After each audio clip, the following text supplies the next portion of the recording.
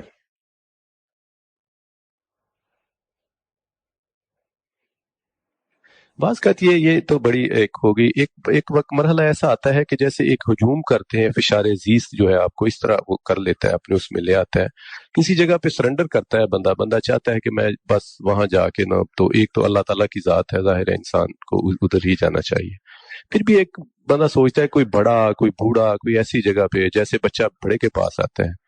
تو اس طرح سے اگر کبھی زندگی میں اس طرح کا مرحلہ آیا ہو تو کیسے، کس نے پھاہا رکھا ہوگا اس طرح کا؟ جیسے ماں کی ہستی ہوتی ہے، جیسے باپ کی جولی ہوتی ہے، بندہ ڈھونڈتا ہے کہ وہاں پہ جائے. وہ جیسے بہت سی اور اللہ نے خامیاں میرے اندر رکھی ہیں. انسان ہوں، بہت خامیاں ہیں، تو شاید یہ بھی ایک خامی ہے میرے اندر کہ میں بہت ہی اس معاملے میں انٹروورٹ آدمی ہوں کہ میں اگر انڈر پریشر ہوں، دکھ میں ہوں یا تکلیف میں ہوں، تو وہ دکھ یا تکلیف اس کا اظہار نہ والدہ کے سامنے آج تک کر سکا کبھی میں، نہ وائف کے سامنے کر سکا، نہ اولاد کے سامنے کیا.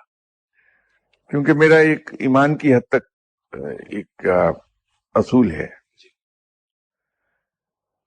کہ میرے دکھ صرف میرے ہیں، وہ شیئر نہیں کیے جا سکتے کسی سے، لیکن میری خوشیاں سب کی ہیں، کوئی لوٹ کر لے جائے. تو اس لیے اپنے دکھ کہیں بیان نہیں کرتا. اور اس میں میرا خیال ہے حوصلہ شاید اس بات سے ملتا ہے کہ میں اپنے رب کے ساتھ گفتگو کر لیتا ہوں کئی بار 24 گھنٹے میں، کئی بار اس کو مخاطب کر کے بات کرتا ہوں. اس سے کہیں یہ نہ سمجھ لیجئے کہ میں کوئی موسیٰ ہونے کا دعویٰ کر رہا ہوں، لیکن بات یہ ہے کہ رب ایسی ہستی ہے کہ اس کے ساتھ تو اس کا کوئی بندہ بیٹھ کے گفتگو کر لے، اسے مخاطب ہی کرنا ہے.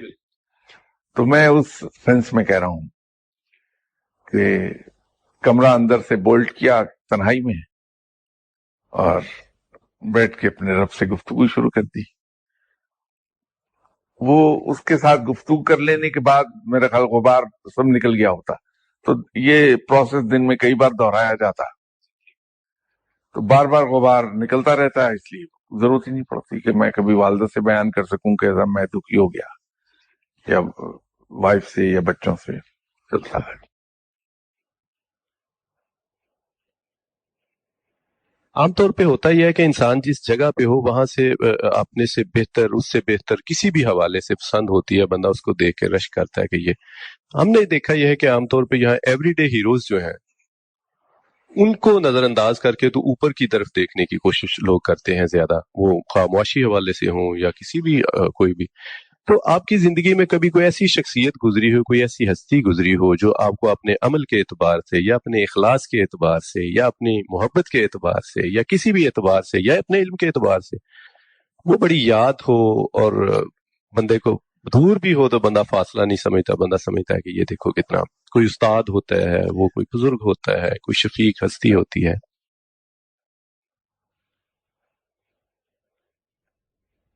یہ ایک عجیب واقعہ یہ گزرا ہے میرے ساتھ کہ میری ابتدائی تعلیم اس زمانے میں ہوئی جس زمانے میں ہمارے جو پرائمری اسکول کے سلیبس تھے وہ شاید بڑے دانشوروں نے سیٹ کیے تھے اور بہت ہی تھاٹ فل سلیبس ہوتے تھے.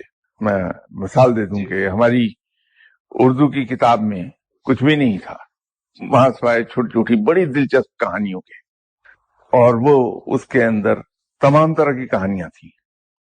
پھر ہماری کتابوں کے اندر اور بہت سی کہانیاں ہوتی تھی. مثال کے طور پہ یہ میں سن 55 میں 5ویں کلاس میں پڑھا کرتا تھا، اس وقت یہ کہانی میں نے اپنی کتاب میں پڑھی.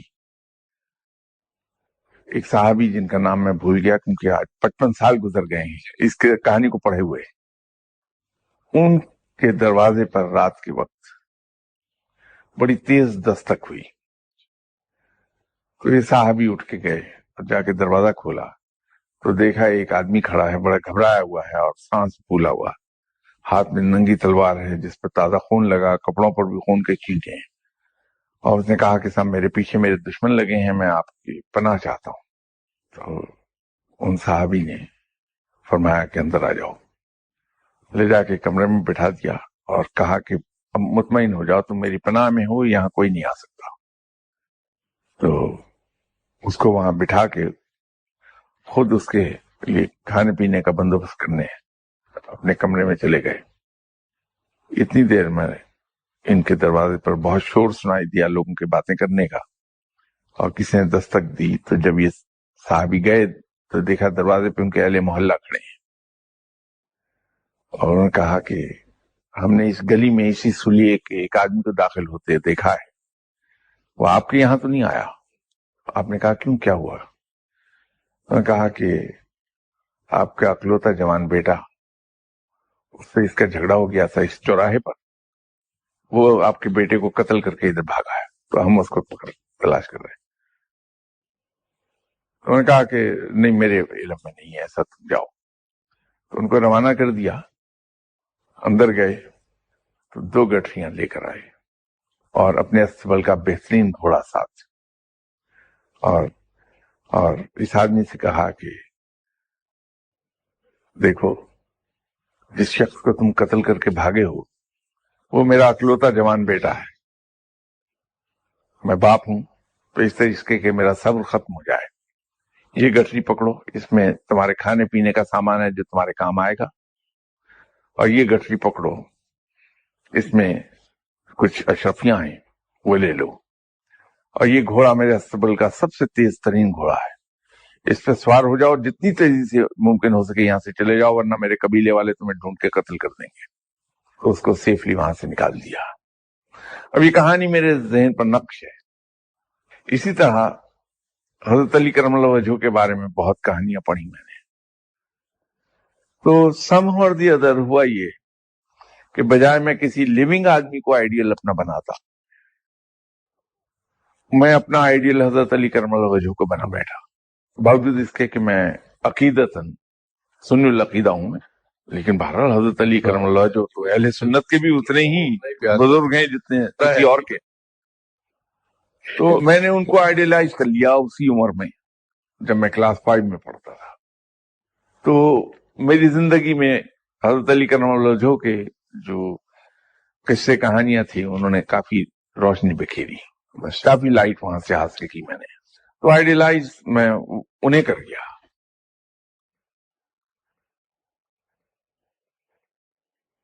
اچھا سر، ایک میری طرف سے تو یہ میرا آخری سوال ہوگا، یہ عام طور پہ یہ ایک امپریشن ہے میرا، ہم نے دیکھا ہے کہ جو لوگ دین کا نام لیتے ہیں، اسلام کی بات کرتے ہیں، مبلغ ہیں، داڑھی رکھی یا تو باقی، ایک تو میں نے کبھی ان کو اکیلا چلتے ہوئے نہیں دیکھا، 3-4 لوگ ادھر ان کے ہوتے ہیں، ایسے ہٹ جاؤ راستہ دو، ایک بات۔ دوسرا، میں نے میری بات قسمتی ہے، وہ کرتے ہوں گے، میں نے پہلے کبھی کسی کو سلام کرتے ان کو نہیں دیکھا، مطلب انتظار ہوتا ہے، عام آدمی کی طرح بسوں ویگنوں میں سفر کرتا ہوں، کسی عورت یا کسی بیمار کے لیے ان کو سیٹ چھوڑتے نہیں دیکھا کہ یہاں پہ بیٹھ جائیں، اس اللہ کا ذکر کرتے ہوئے بھی سنا میں نے اس وقت، اپنے قلب کو جاری کر رہے تھے وہ، لیکن یہ نہیں کیا۔ تو یہ ایک طرح کا یہ ایک سپیریئرٹی کمپلیکس یا کہہ لیں، یا یہ شکاوت کہہ لیں، یا یہ کیوں آ جاتی ہے ایسے لوگوں، جب اللہ کے نبی صلی اللہ علیہ وسلم نے تو خود پھٹے ہوئے کپڑے پہنے، لوگوں کی سامان اٹھا کے گھروں تک گئے، ان کی عیادت کرنے گئے، اسلام کرنے کی لوگوں کو خواہش رہی کہ پہلے کر لیں، لیکن آپ صلی اللہ علیہ وسلم نے پہلے کیا۔ تو یہ ایک عجیب برہمیت ہے، اور یہ عجیب و غریب۔ میں جوانی میں ایک صاحب سے ملا تھا جن کا اپنا کوئی دعویٰ نہیں تھا، لیکن لوگوں کا کہنا یہ تھا کہ بہت بڑی روحانی شخصیت تھی، اپنا دعویٰ کچھ نہیں تھا، اور وہ کسی سے لیتے بھی نہیں تھے کچھ، بلکہ ہر ایک کی خدمت کرتے تھے۔ تو میری جوانی کے دن تھے، تو میں ان کے پاس جا کے بیٹھنے لگ گیا، تو وہ سلسلہ چلتا رہا۔ ایک دن ہماری ایک کانفرنس تھی پشاور میں، تو میں بائی روڈ پشاور جا رہا تھا، مجھ سے فرمانے لگے کہ کدھر جا رہے ہو؟ میں نے کہا میں پشاور جا رہا ہوں۔ کس پہ جاؤ گے؟ گاڑی پہ۔ کہ چلو میں بیٹھ جاتا ہوں تمہارے ساتھ، آئیے تشریف لائیے۔ تو پشاور میں ہوٹل میں ہم ٹھہرے. اگلے دن میں صبح کی نماز کے بعد صرف ان کے کمرے میں یہ دیکھنے گیا کہ رات ان کی کیسی گزری, آرام دیتی ہے نہیں. تو ان کے پاس جب گیا, سلام کیا, انہوں نے کہا بیٹھ جاؤ. وہ باتیں کرنے لگ گئے مختلف. تو باتیں کرتے کرتے سڈنلی انہوں نے اپنا سلسلہ گفتگو روکا اور مجھے کہنے لگے میں تمہیں آج ایک بات کہنا چاہتا ہوں. میں نے کہا جی فرمائیے. کہ تم اپنا ظاہر ایسا بنائے رکھنا کہ اس سے تمہارے باطن کی خبر نہ ملے کسی کو. اپنا ظاہر ایسا بنائے رکھنا کہ کسی کو تمہارے باطن کی اس سے خبر نہ ملے. اس کے بعد پھر جہاں بات چھوڑی تھی وہیں سے شروع کر کے پھر بات ختم ہو گئی. تو میں اس بات پر غور کرتا رہا بہت دیر.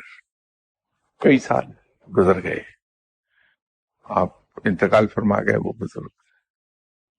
اس کے بعد ایک دن پھر مجھے دھیان آیا کہ وہ اس کے پیچھے حکمت یہ تھی کہ اگر دنیا کو یہ پتہ چل جائے کہ یہ بندہ بڑی پابندی سے نماز پڑھتا ہے, روزے رکھتا ہے, دین کی باتیں کرتا ہے, تو وہ اس کی عزت کرنے لگتے ہیں, اس کو سلام کرنے لگتے ہیں. تو اس سلام سے انسان کا نفس پھلنے پھولنے لگتا ہے. تو جب انسان کا نفس پھلنے پھولنے لگا تو وہ سپیریورٹی کمپلیکس میں چلا گیا, اور وہاں یہ کیفیت پیدا ہو جائے گی جو آپ فرما رہے ہیں.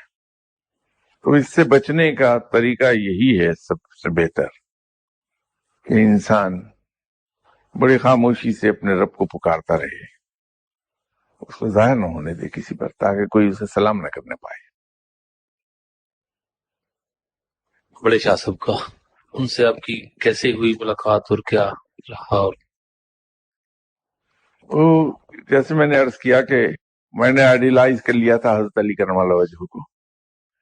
اس کے بعد پھر فردر جو پڑھنے کو چیزیں ملی, ٹیکسٹ بکس, اس میں دوسرے بزرگان دین کا نام مبارک بھی آیا. ابو علی قلندر, جناب سرکار سید العابدین علی احمد ثابت صاحب کلیر شریف والے, بابا فرید. تو یہ ان لوگوں کی طرف بلا وجہ میں رغبت ہوئی, تو شوق پیدا ہوا کہ ان لوگوں کو دیکھا جائے کیسے ہوتے ہیں. تو یہ تجسس ہو گیا. میں اس وقت گورنمنٹ آف پاکستان کے لیے کام کر رہا تھا, اور یہاں میری رہائش ہوتی تھی کیبلی گراؤنڈ آفیسرز کالونی میں. وہیں اسی کالونی میں ایک میجر صاحب رہتے تھے. وہ ایک دن مجھے ملے اور کہنے لگے کہ شاہ صاحب آپ بڑے شوق سے ایسے لوگوں سے ملتے ہیں. میں ایک بزرگ آدمی سے ملا ہوں جو میرے خیال کے مطابق تو ولی اللہ ہے. تو میں نے سوچا کہ آپ کو بڑا شوق ہے, آپ کو میں بتاؤں. تو میں نے کہا کہ میجر صاحب سر بتانے سے تو کام نہیں چلتا, ملوائیے بھی. تو کہنے لگے کہ اچھا میں ان سے اجازت لے لوں پھر ملاؤں گا. تو اگلے دن وہ آ گئے, کہنے لگے میں نے اجازت لی, وہ کہہ رہے ہیں کہ لے آئیں شاہ صاحب. تو میں گیا تو ایک صاحب جن سے ملاقات ہوئی, وہ بظاہر کسی طور بھی اس حلیے پر, اس سٹینڈرڈ پر فٹ نہیں بیٹھتے تھے جو ہم قصے کہانیوں میں پڑھتے تھے. تو ان کے پاس جا کے میں بیٹھا, گفتگو ہوئی. تو پھر ایک کشش سے محسوس ہوئی کہ ان سے دوبارہ ملا جائے, اور کچھ نہیں تو چائے تو پی لیں گے ان سے ہم. تو بھی اللہ کے بندے ایسے ملا جائے, اور کچھ نہیں تو چائے تو پی لیں گے ان سے ہم. تو بھی اللہ کے بندے ایسے بھلے تھے کہ اپنے ہاتھ سے چائے پلاتے تھے, اپنے ہاتھ سے ہمارے جامع. اور وہاں سے پھر آہستہ آہستہ ان کی باتیں کھلنے لگیں. تو پتہ چلا کہ یہ تو اللہ کے بڑے نیک بندے ہیں, اور ماشاءاللہ اللہ کی راہ پہ چلتے ہیں, اور دکھاوا نہیں ہے, بالکل ظاہری نہیں ہونا دینا چاہتے کہ میں کیا ہوں. بعد میں پتہ لگا کہ وہ امبالہ سے ان کا تعلق تھا. تو سلسلہ صابریہ میں انہوں نے بیعت کی تھی. ان کے مرشد نے انہیں سلسلہ وارثیہ کے ایک بزرگ کے پاس بھیج دیا کہ وہاں سے تربیت حاصل کر لیں. تو یوں سلسلہ وارثیہ میں ان کی تربیت ہو گئی. پاکستان بن گیا تو وہ گجرخاں میں آ کے رہنے لگے. تو روزگار کے لیے وہ کام کر رہے تھے لوہار کا. پھر گجر خان سے لاہور شفٹ ہو گیا یہاں. تو سنت نگر میں ایک گھر میں ایک چھوٹا سا کمرہ کرایہ پہ لیا. وہ کمرہ تو کیا تھا اصل میں، وہ تھا باتھ روم، جس کو انہوں نے کنورٹ کر دیا تھا مالک مکان نے انٹو اے روم. اور اس کا جو سائز تھا وہ ایگزیکٹلی جو بنتا تھا وہ کوئی 3.5 فٹ بائی 5.5 فٹ بنتا تھا اس باتھ روم کا جس میں وہ رہتے تھے. ہم بھی ان کے پاس وہیں جا کے بیٹھ جایا کرتے تھے. تو یہاں پتہ یہ لگا کہ میرے ملنے سے پہلے کی باتیں ہیں کہ انہوں نے پہلے جلیبی کی ریڑھی لگا لی، پھر انہوں نے شربت بیچنا شروع کر دیا. ان کی خوبی یہ تھی کہ کسی سے کچھ لیتے نہیں تھے. میں اتنا عرصہ ان کے ساتھ رہا اور بہت قربت سے رہا، میں نے کسی سے انہیں کچھ مانگتے نہیں دیکھا. خود اپنے جو اخراجات تھے اس کے لیے محنت کر کے اسے کماتے تھے، اور جو بھی کوئی چلا گیا جو پاس ہے اس کو کھلا پلا دیا. یہ یہاں 1986 تک ان کے ساتھ میرا سفر رہا.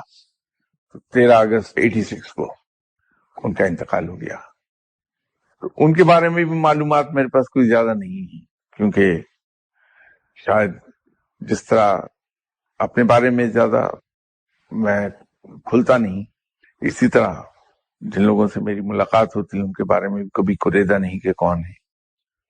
جو انتہائی قریبی دوست ہیں ان کے بارے میں بھی تو معلومات زیادہ نہیں ہوتی.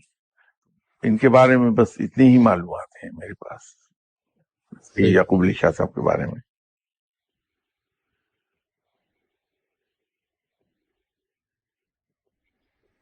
شاہ صاحب یہ روحانی والے سے یہ کسی روحانی سلسلے میں یا روحانیت کے اصول کی خاطر جو بندہ اگر ارادہ کرتا ہے چلتا ہے، وہ مطلب بعض چیزیں بعض مت کے طور پر مشہور ہیں کہ بھئی ہر ایک کا کہا جاتا ہے کہ کوئی خاص حصہ ہوتا ہے کہیں پر اگر کچھ ہے تو، یا مطلب اس کا کسی نیک بزرگ یا مرشد کے پاس اس نے جانا ہوتا ہے، یا کوئی بندہ خود اگر ڈھونڈنا چاہتا ہے تو کیا اسے رہنمائی کے بنیادی اصول کیا یا کہنا چاہیے کہ ٹپس کیا دینے چاہیے دیے جاتے ہیں یا کیا؟ نہیں، دیکھیے بات یہ ہے کہ جیسے میں نے کہا کہ 2 بنیادی چیزیں ہیں کہ فرض عبادات ضرور ادا کرتا ہو. دوسرا، وہ ایک ہی جملے میں اگر ایک بات کہنا چاہیں کہ وہ خلق خدا کے لیے بہت مہربان ہو. وہی نیکی ہے در حقیقت. نیکی کی مختصر ترین تعریف ہو سکتی ہے. میرے نزدیک یہ ہے کہ انسان اپنے آرام، اپنے خواہشات، اپنے ضروریات اور اپنے حقوق پس پشت ڈال کے دوسرے کی ضروریات، اس کی خواہشات، اس کے ضروریات، اس کی خواہشات، اس کے آرام، اس کے حقوق کو ترجیح دے دے، وہ نیکی ہے. پہ آ جاتا ہے عبادات کے ساتھ ساتھ تو رب تعالیٰ مہربان ہو جاتا ہے، کیونکہ قرآن میں آپ نے پڑھا ہوگا کہ تم میرے بندوں کے کام آؤ، تمہارا کام میں کر دوں گا. یہ تو اسی طرح جب کوئی شخص اس کے بندوں کے لیے مہربان ہو جاتا ہے تو رب اس آتا ہے، تو رب اس کے. تو ایک بڑی سمپل سادہ بات ہے، ایک بچہ ہے، وہ جاتا ہے، جا کے اردو بازار سے کتابیں لیتا ہے. کوئی کلاس 6 کا سلیبس دے دیں، کلاس 8 کا دے دیں. امتحان پرائیویٹ دیتا ہے، 5ویں کا، 8ویں کا، اور پھر میٹرک کا. پاس ہوتا، فرسٹ ڈویژن میں ہو جاتا پاس. دوسرا بچہ ہے، وہ بھی اسکول نہیں جاتا، وہ گھر پہ ہے. اسے ماں باپ نے اسے ایک ٹیوٹر رکھ کے دیا ہوا ہے، وہ روزانہ 2 گھنٹے آتا ہے، اسے پڑھاتا ہے وہی سلیبس. وہ بھی پرائیویٹ امتحان دیتا ہے، میٹرک کر لیتا ہے، 2nd ڈویژن میں پاس ہو جاتا ہے. ایک تیسرا بچہ ہے جو سینٹرل ماڈل اسکول میں داخلہ لیتا ہے اور ڈیلی اسکول جاتا ہے، میٹرک کا امتحان دیتا ہے، فرسٹ ڈویژن میں پاس ہو جاتا ہے. اب تینوں بچے یہ فرسٹ ڈویژن پہ آئے ہوئے ہیں اور تینوں کے پاس سرٹیفکیٹ ہیں بورڈ آف سیکنڈری ایجوکیشن کا.